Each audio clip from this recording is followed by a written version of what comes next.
Bien le bonjour à tous tout le monde. Donc c'est la deuxième vidéo que je fais pour présenter mon manga. Je crois que ça fait un peu plus long. Enfin, normalement je devais la tourner plus tôt, etc. Mais complications, je suis même pas chez moi, je suis à l'internat. Super.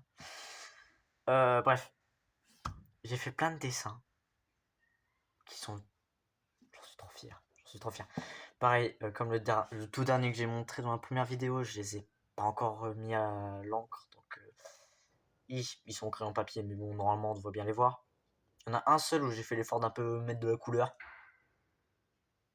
Mais normalement, il devait faire une vidéo entière, ce dessin-là.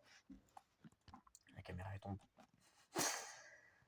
Donc, je vais donc présenter le premier dessin, qui est un plan du monde dans lequel se déroule l'histoire. Voilà. On voit très très mal, mais en fait... donc le monde, ça c'est la première carte que j'ai fait, il y en a une autre qui est beaucoup mieux faite. Donc il y a trois pays. Un, deux, trois là en dessous. J'ai mis plein de trucs et tout, mais je vous expliquerai tout avec l'autre dessin, ça sera plus simple. J'ai même fait un truc derrière pour faire genre une carte d'un monde parallèle, mais voilà. Pareil, j'expliquerai tout ça sur le deuxième dessin, que voici. Je crois que c'est un peu plus clair de voir dessus, parce que il n'y a pas toutes les ratures, etc. Euh, donc, présentons un peu les lieux. Voici le monde dans lequel évolue notre histoire, donc l'histoire qui a beaucoup avancé en termes de mythologie, etc. Nous avons donc trois pays. Grécos, donc le pays de la mythologie grecque, je me trompe pas. Non, c'est là, voilà. Donc Grécos, le pays de la mythologie grecque, donc avec Zeus, Athéna, Hérès, non Héra, pardon. Je me plante dans les noms.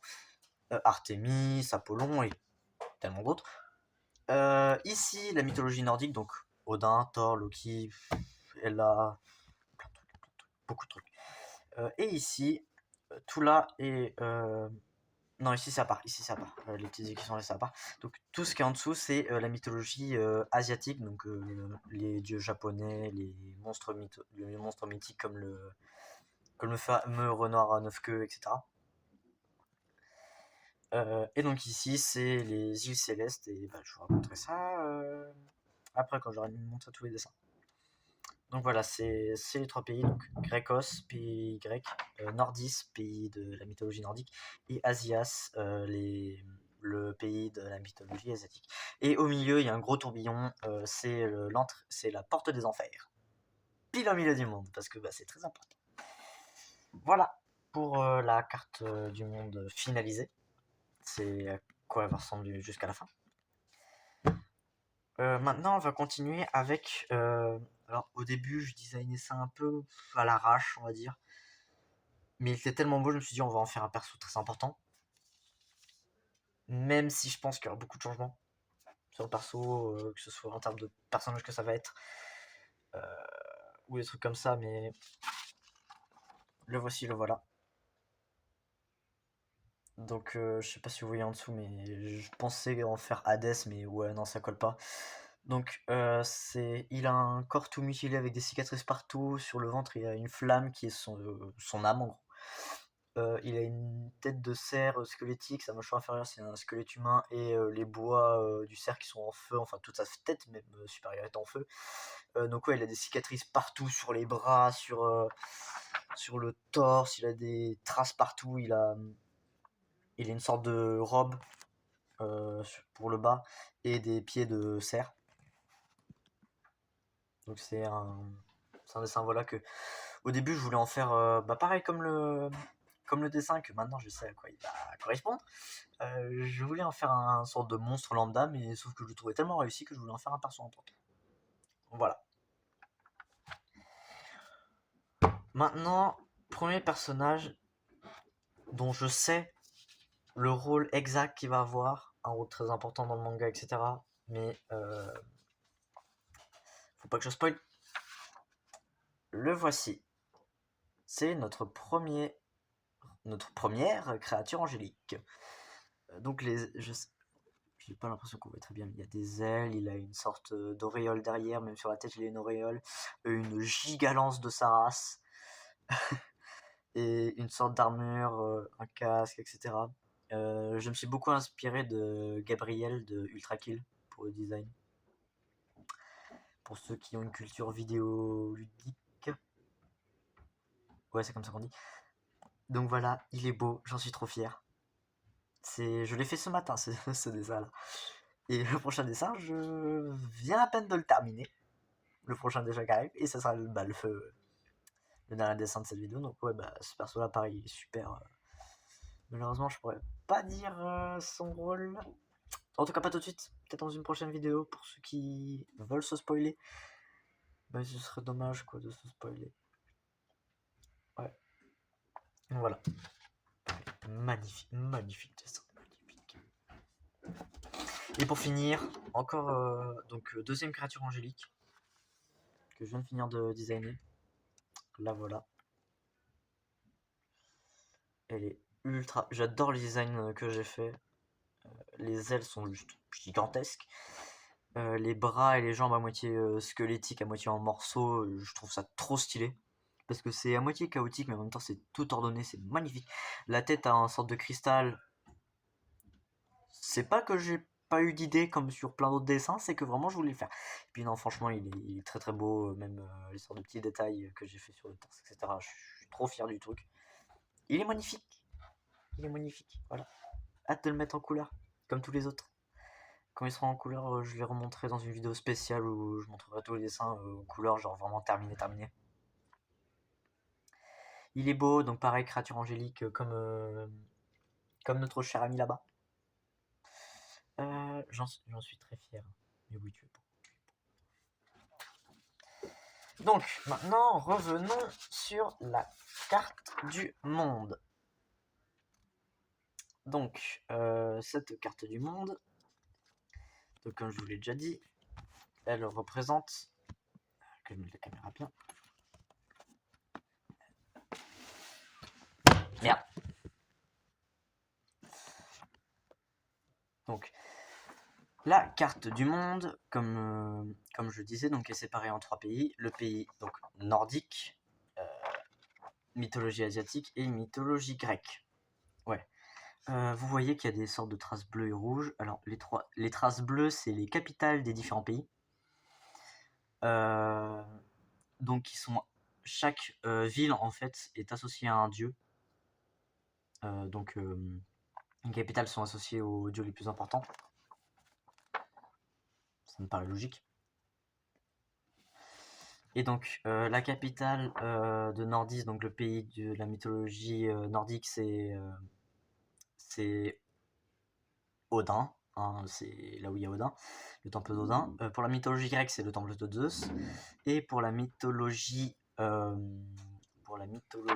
asiatique, si j'arrive à me relire, c'est Isaragis. Je suis sûr que je prononce ça mal.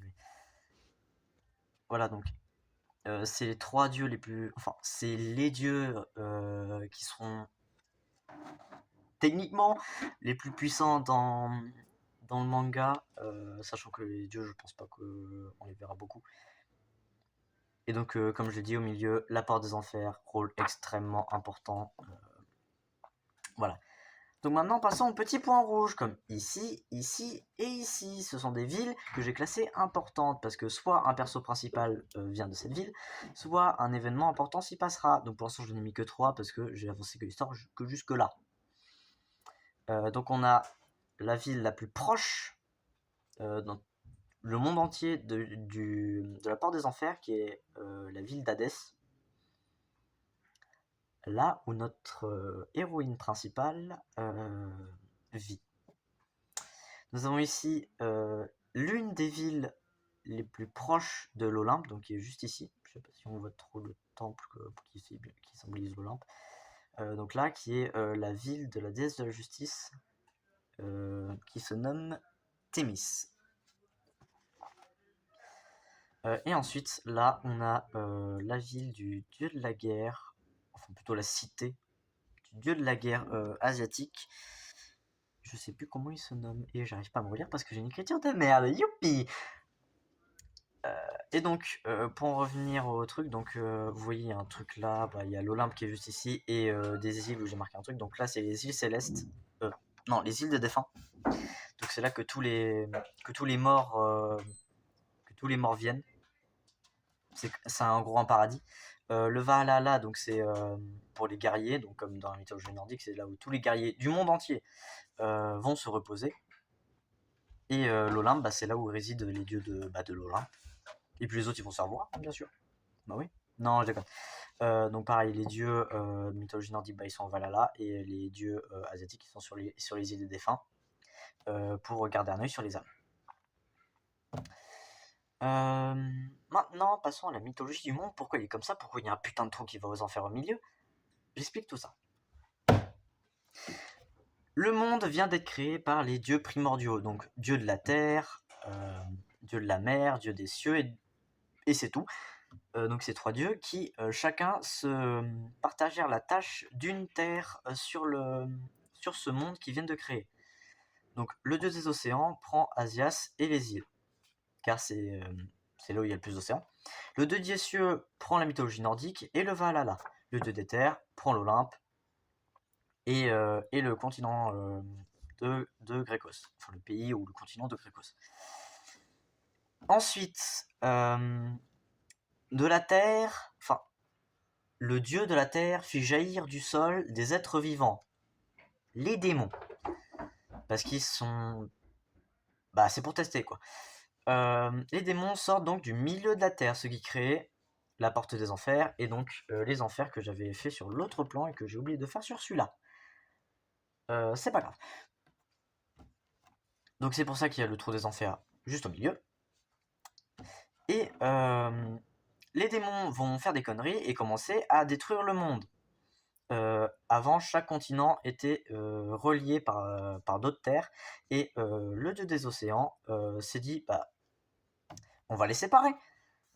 Ils ont tout séparé et ont purgé tous les démons, et tous les démons sont devenus les dieux existants aujourd'hui, donc les dieux nordiques, pour tous les démons qui étaient situés ici, les dieux de la mythologie asiatique, pour tout là, et pareil pour ceux des Grecs. En fait, c'est les démons qui ont été reconvertis, on va dire, pour devenir les dieux qui surveillent maintenant le monde.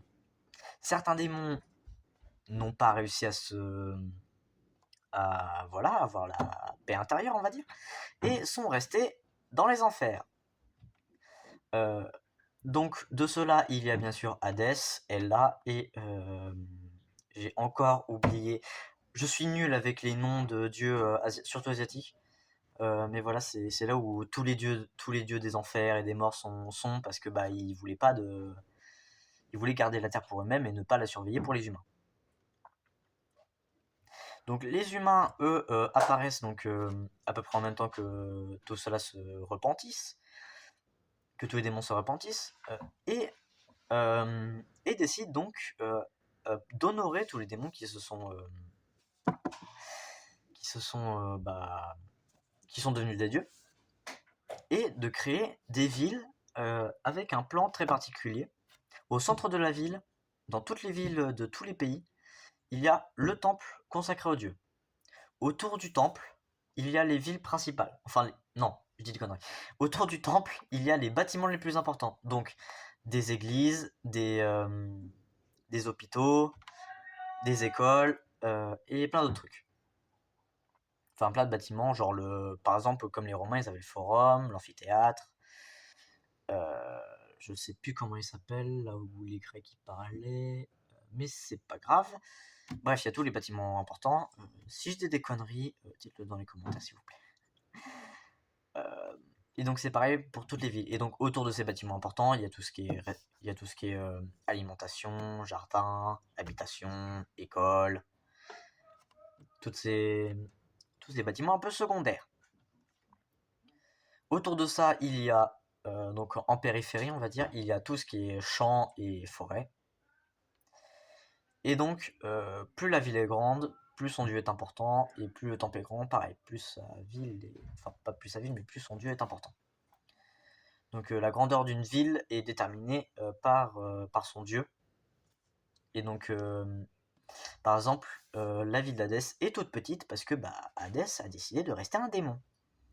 Enfin, entre guillemets, enfin, c'est devenu un dieu, mais c'est encore entre guillemets un démon. Enfin, il a encore l'esprit des démons, voilà. Donc, c'est pour ça que la ville est toute petite, parce que personne ne le respecte en tant que dieu. Tout le monde le voit encore comme un démon. Voilà, je pense que j'ai tout expliqué sur la carte. Donc maintenant, eh bien, prochain épisode, je raconte les premiers chapitres de l'histoire, parce qu'ils sont faits, ils sont là, ils sont bons. Mais voilà, j'ai envie de vous faire attendre. Qu'est-ce que je suis sadique. Voilà, j'espère que la vidéo vous a plu. Si vous voulez en savoir un peu plus sur le manga, vous pouvez me poser des questions dans les commentaires, j'essaierai d'y répondre. Si c'est des questions qui n'ont pas de spoil, enfin où je spoilerai pas l'histoire, ou que j'ai des trucs que j'ai pas encore fait, parce qu'il y a plein de trucs que j'ai pas encore fait, le manga est extrêmement loin de terminer. Donc voilà. N'hésitez pas à me poser des questions donc. Et puis je vous souhaite à tous bonne fin de journée ou bonne fin de soirée. Ça dépend de l'heure à laquelle vous regardez ça. Merci de votre écoute.